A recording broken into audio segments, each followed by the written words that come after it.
Heads up, this episode includes explicit language, documentary footage of anti-Semitic speech, and spoilers.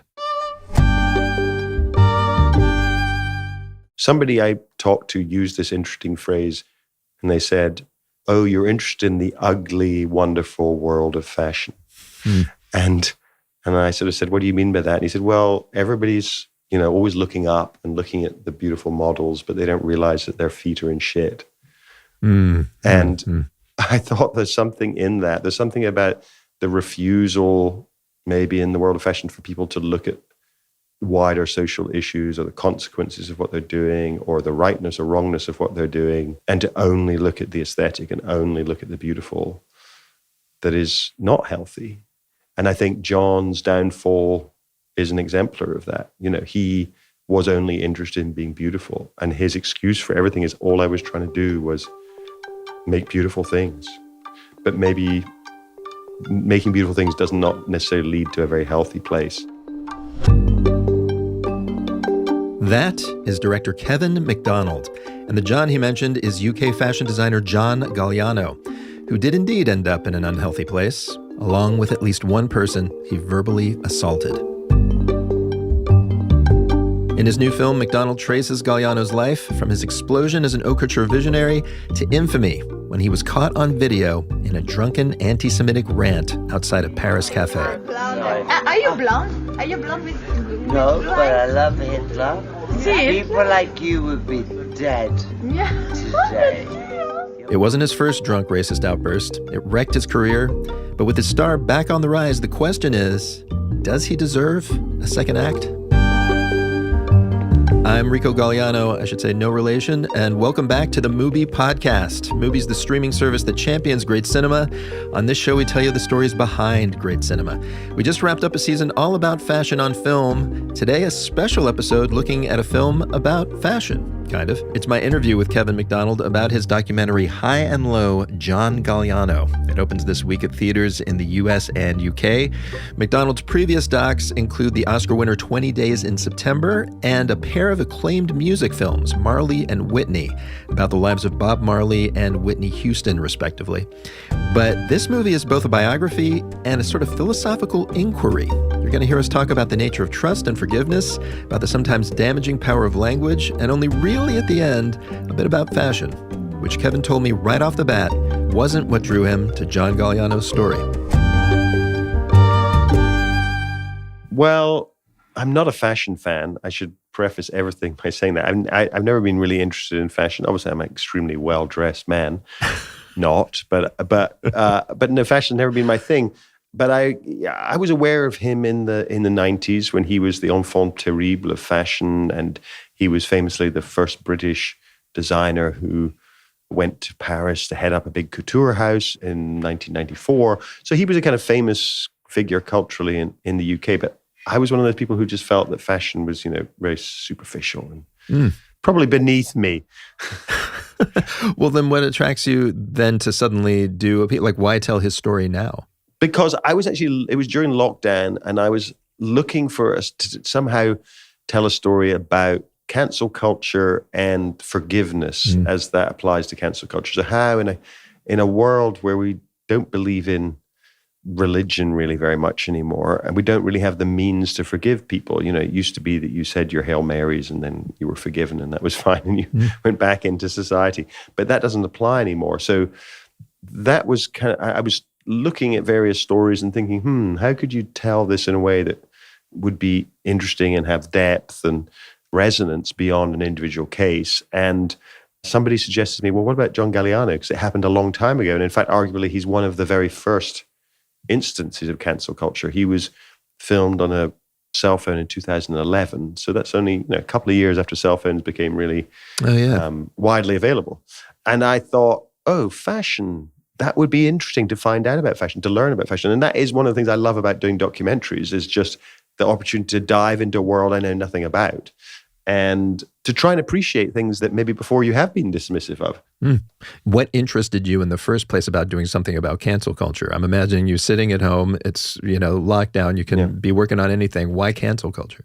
I think it was just something that was so much in the ether. There have been so many stories around that time where, people do something that's considered to be wrong, socially unacceptable, but it may or may not actually approach the level of actually criminality. And those people are ostracized. And that's a familiar thing through human history and in many different periods, and the social mores change and the reasons why people are ostracized change. But the difference now is just that we don't have a means to forgive them. And I had this very early conversation with the rabbi who worked with John after he made his anti-Semitic comments and he was trying to rehabilitate himself. And I said to the rabbi, why did you get involved with John? What, isn't this something that could be dangerous to your own reputation? Were there people within your own community who would disapprove of what you're doing? Somebody who said these anti-Semitic things? And he said to me, look, the whole point of religion is that we believe that people can change. Without that, well, what is the point in believing in anything? And that really hit home with me. And it made me think, of course, I'm an atheist and most people I know are atheists, I think. So we don't have that mechanism. So I was thinking, oh, okay, so that's something that's really changed in the last, 50, 80 years. And I probably thought it was going to be a more intellectual kind of film about that, but the character takes over. Well, let's talk a little bit about that. What was it essential for you to know before you started making this movie about a subject that you weren't familiar with to feel comfortable starting to make it?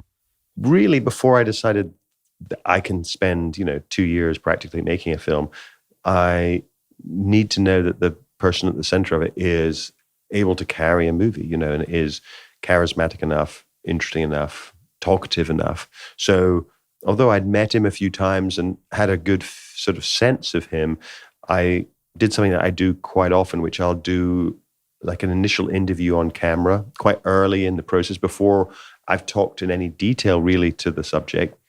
He was on vacation in the south of France, 2021, and I went down there with a camera crew and got to know him a little bit and felt, definitely, there's something there.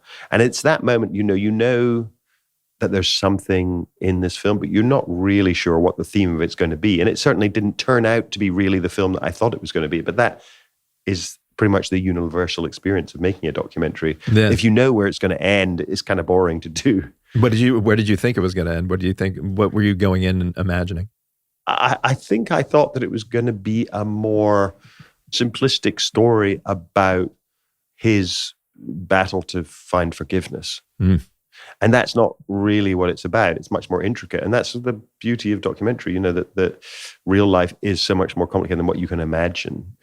That's why I think, I make both fiction films and documentary films, but I always feel with documentary that maybe formally it's more limited than what you can do in fiction, but actually the degree to which stories are unexpected, which characters are more contradictory, is so much greater than what any writer can hope to write. And in a way, documentaries allow you to, maybe to an extent more than the typical narrative, lets you get away with, it's complicated. That's what you can leave it at, and people get it. Exactly, because we recognize that is true life. Life is usually complicated. There are usually multiple reasons why something is the case.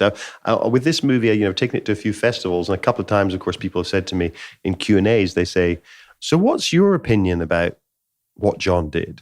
I have that on my list of questions today. And I always say the same thing, which is, I can sit and talk to you about that for 2 hours, or I can just say, watch the movie, because that encapsulates what I feel, which is that it's kind of ambiguous. And I don't have a hard and fast black and white view of it. And that's kind of the point. Well, you can feel it. There's a balancing act going on constantly, especially in the last, say, half of the film, where you do give screen time to many folks who are critical of him. Tell me about the conversations that you had as you edited this of kind of figuring out how to balance things. I can imagine that being a long process. Yeah, I wanted it to be balanced because that was how I felt. And I think, obviously, the film is ultimately and should be, I think, a reflection of how I myself felt through the process of making it. And I feel, personally very warm towards John. I really like John on a personal level, but I don't understand why he said what he said. And I can't say that I have the authority to be able to say he should be forgiven. by everybody. Right. So I was really, I think in a lot of documentaries of this nature, that sort of investigative documentaries, for lack of a better word, you are the eyes and ears of the audience, and you develop your own feelings about things as you go through it. So, but sometimes it's hard to know when you do a cut and you think this is the impression it's having on your audience, and then the audience say to you, "Oh no, we think this about the person," and you're like, "Oh no, that's not what I feel at all." And then you try and adjust it. But what I didn't realize is that it's about how people react to him more than almost anything else.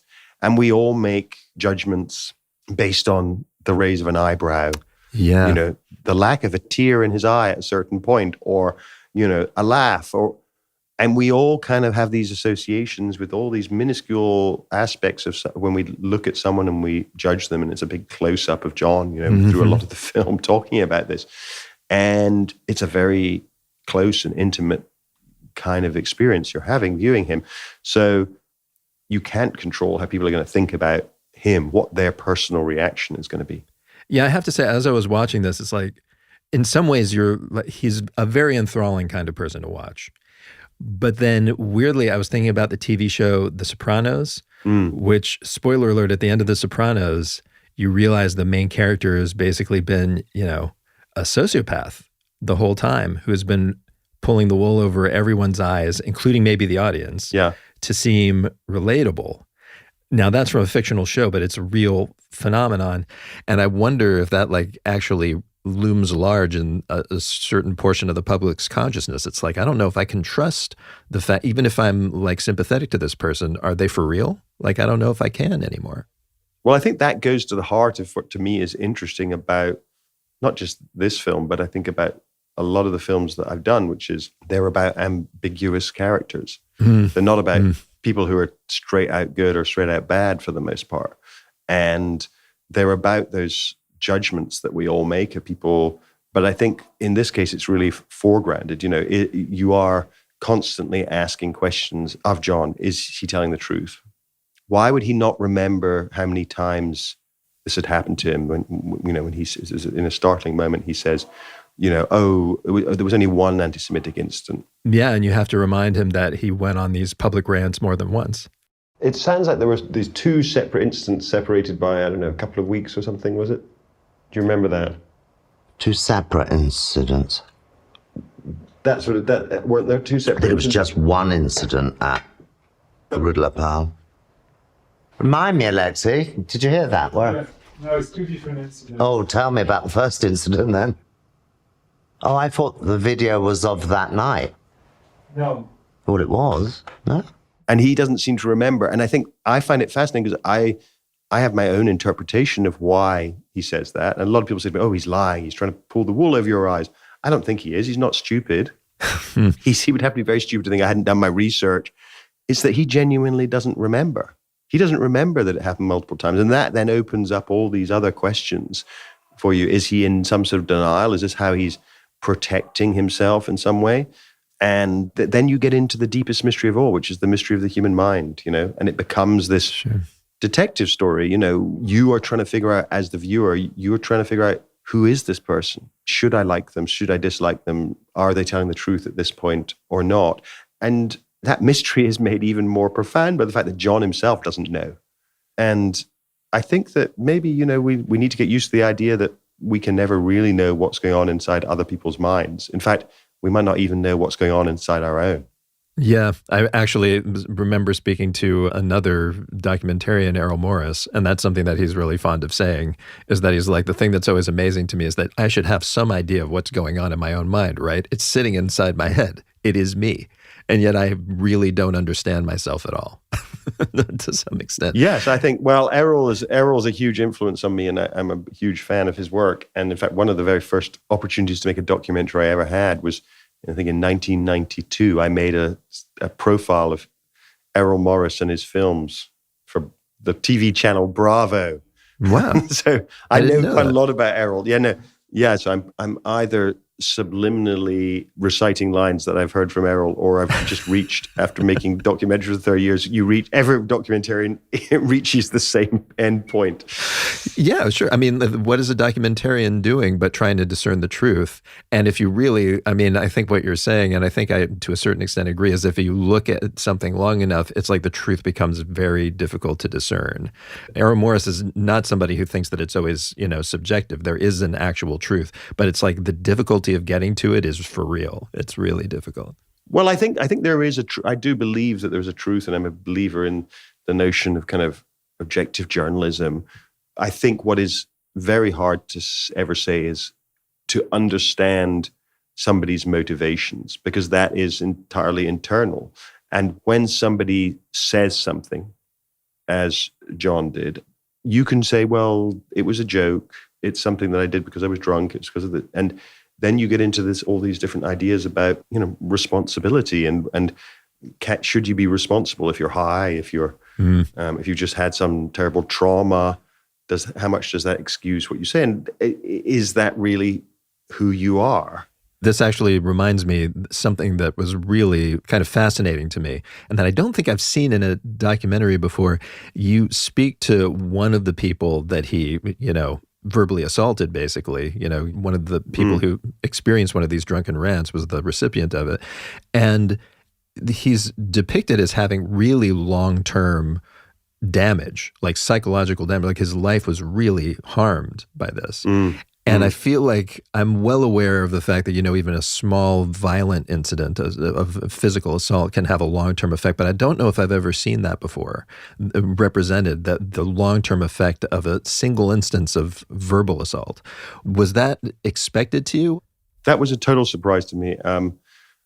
So I met Philippe Vergetti, who is the victim who agreed to talk. I met him only on the day that we did the filming. I didn't really know anything about him. We had talked to his lawyer, and his lawyer had intimated that he was someone who was damaged in some way and that linked that damage to the incident. And right away, it was obvious that he was, someone who was disturbed in some way, I would say. He was uncomfortable just in, ordinary kind of interactions before we started filming, and very nervous. And when he sat down, he started to talk about, in great detail, about what had happened that night. And he sort of raced through the story. And then he said this very sort of surprising thing. He then said, at the trial, I'm really upset with what I did. And I said, what do you mean at the trial? Why are you upset about what you did in the trial? And he said, I said that he wasn't an anti-Semite. I said that he was just a man under a lot of pressure. Yeah. And I said, well, is that not what you really believe? He said, no, I don't believe that. I said it because I felt sorry for him.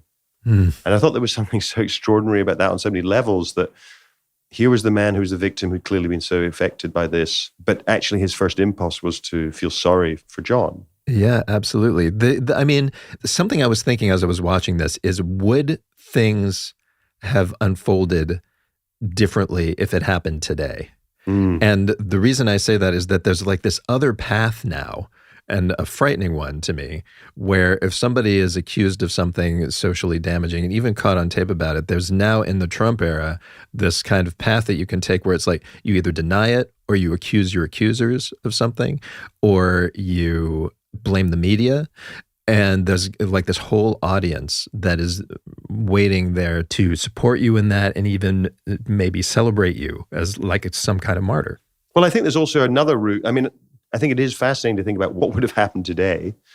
John did initially try to say, this is not true. You're libeling me. You just want my money. That was the initial response that he was encouraged to take by his lawyer, because actually there was no video of that incident. And then it was only a couple of days later that video emerged for a previous incident. And at that point, obviously, everyone was going to believe Philippe. But I think there's also another thing that happens today in these kind of instances. So you say something terrible. If you make the right kind of fulsome apology, then that can be enough for you to be at least most of the way forgiven. But if you don't do that and you don't word it correctly, then your problems are, sometimes redoubled.